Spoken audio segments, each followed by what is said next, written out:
Good morning students. Good morning sir. कैसा हुआ listening का आपका टेस्ट? कल से बेटर था। कल जितना ही था। बेकार। कल से बुरा था। शुभ है इसका।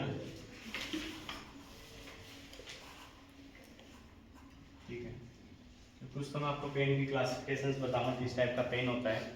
उसके साथ के साथ उससे पहले I want to ask from your side कि which type of mistake you have done, जो अभी आपने टेक्स्ट किया है।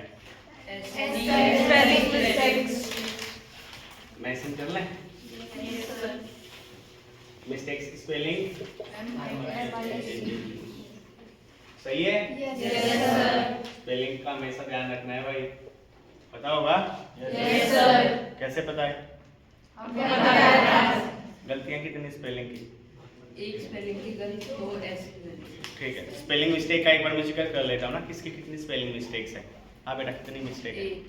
1 0 0 2 नहीं 1 2 2 0 0 0 1 0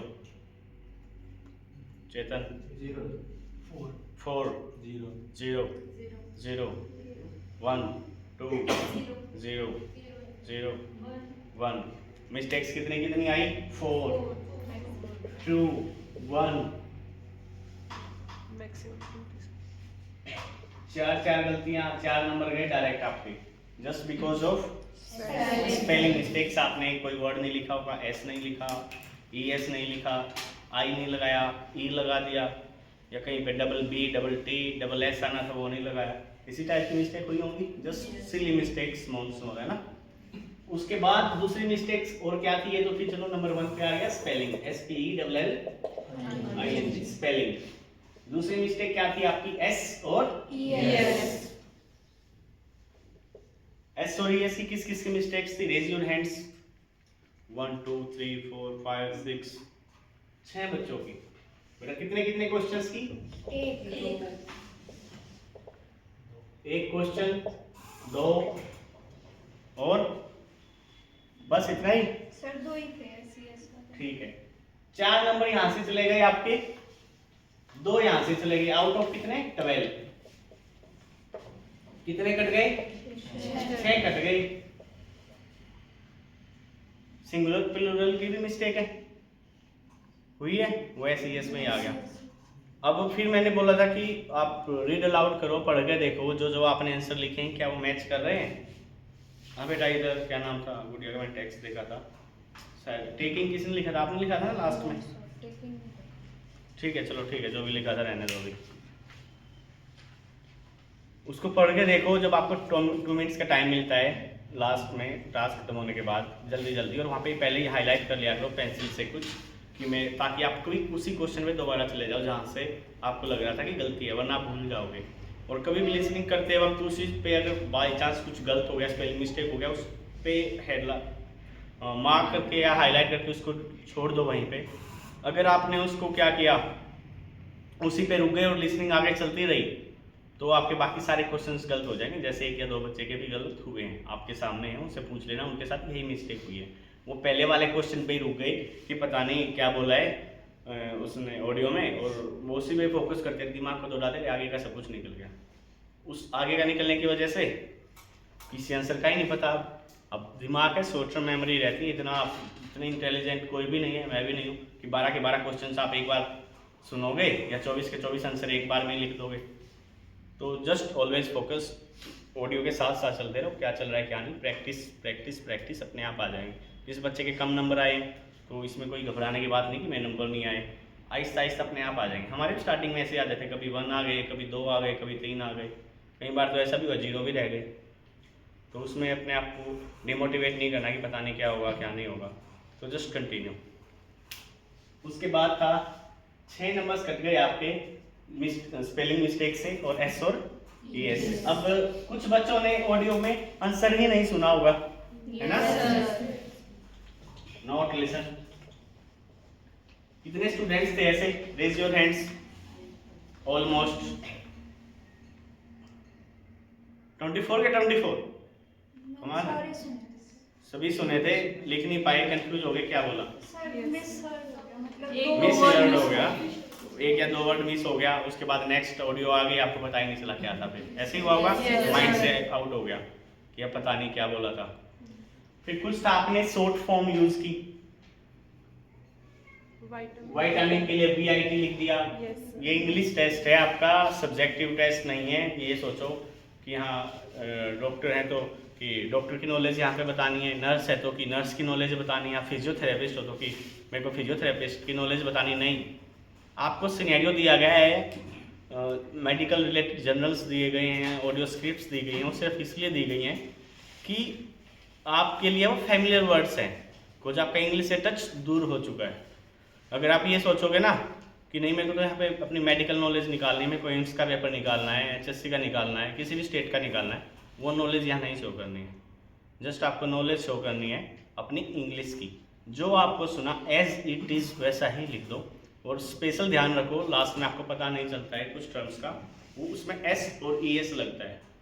कोई ब्लड इन्वेस्टिगेशंस, मेडिकेशंस, इस तरीके के वर्ड्स आएंगे, एक्सरसाइजेज या और कोई लाइफ स्टाइल चेंजेस आएगा, तो उस पर हमेशा आपको ध्यान रखना होता है कि हाँ उन्होंने क्या बोला है।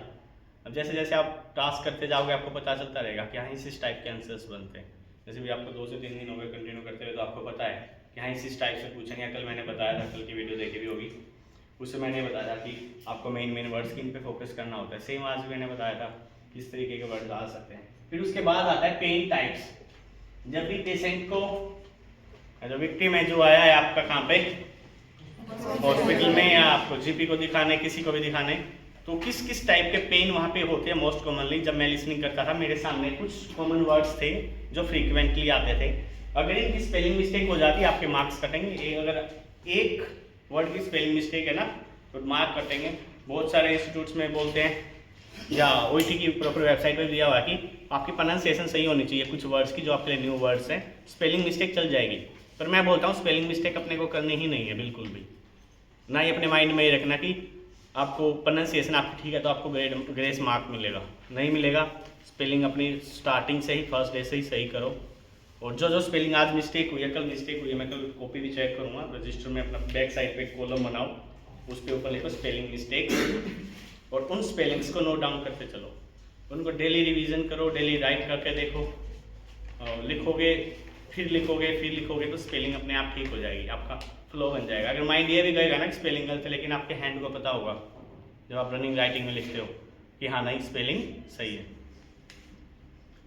कुछ जो पेन टाइप्स थे क्या क्या है, very first cramping pain, scalding pain, stinging pain, shooting pain, pounding, throbbing, wrenching, gripping, nagging, excruciating, niggling। अब ये पर्टिकुलर पेन के जो मैंने नाम आपको बताए हैं, किस टाइप के पेन होते हैं, किस कंडीशन में कौन सा पेन होता है वो भी डिस्क्राइब है।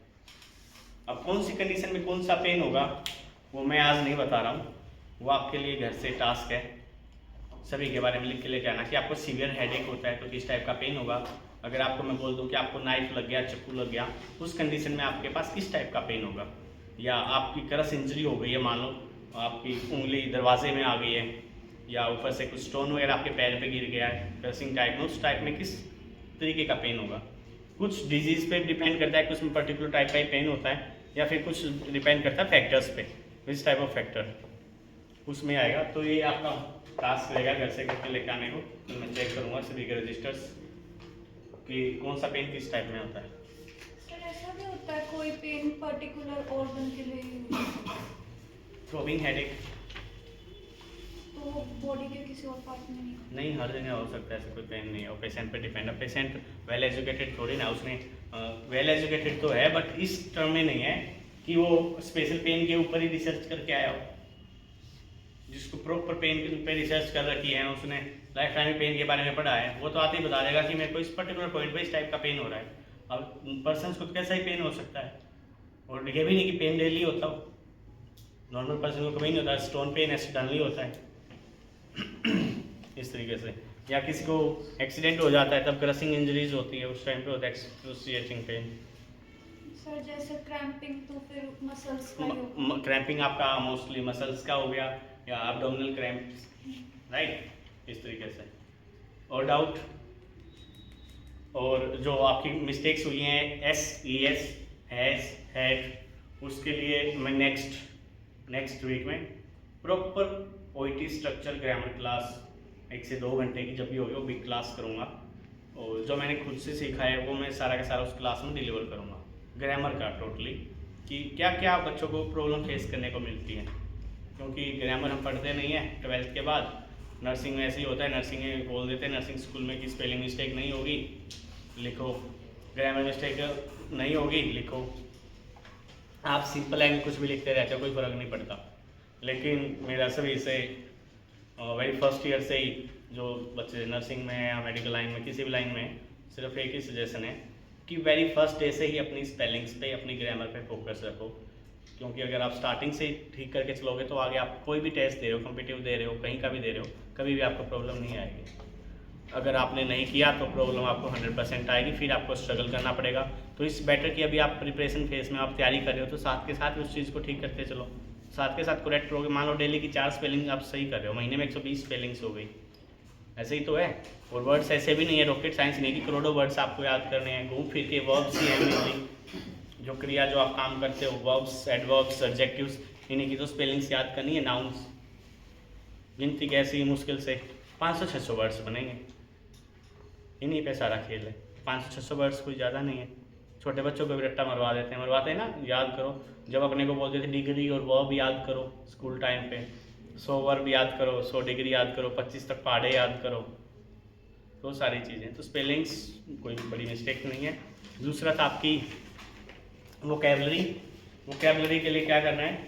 वोकैबलरी के लिए कुछ नहीं करना। आप जो अपनी नॉर्मल नर्सिंग बुक्स पढ़ रहे हो, जब भी आप उसको पढ़ना स्टार्ट करो, जहाँ पे भी न्यू वोकैब आए वहीं स्टॉप करो, उसका फाइंड आउट करो क्या उसका आंसर है, उस सेंटेंस में कैसे स्टिक बैठ रहा है, उस पर्टिकुलर वोकैबलरी का सिनोनिम्स देखो, और उसके साथ के साथ उससे रिलेटेड 2 to 3 वर्ड्स और बना के देखो अपने डेली लाइफ से रिलेटेड। यही एक मूल मंत्र है लिसनिंग में क्रैक करने का, इससे ज़्यादा और कुछ नहीं है। और फ्रीक्वेंटली जो आप इंग्लिश मूवी देख रहे हो या कुछ देख रहे हो उस पर फोकस करो कि वो कौन कौन से नए वर्ड्स यूज़ कर रहे हैं, जो नया वर्ड्स आया वो पर्टिकुलर किस सिचुएशन में यूज़ किया है, वो आपको आगे पार्ट बी और पार्ट सी जो लिसनिंग के एक्सट्रैक्ट है उनमें हेल्प करेगा। उसके बारे में तो अभी हम जिक्र नहीं कर रहे, लेकिन जब उसके बारे में बताना स्टार्ट करूँगा मैं, देन उसके बारे में और अच्छे से स्किल क्लास दूंगा। Got it? Yes, sir. कोई प्रॉब्लम? No, sir. ठीक है भाई, बंद कर दो बेटा।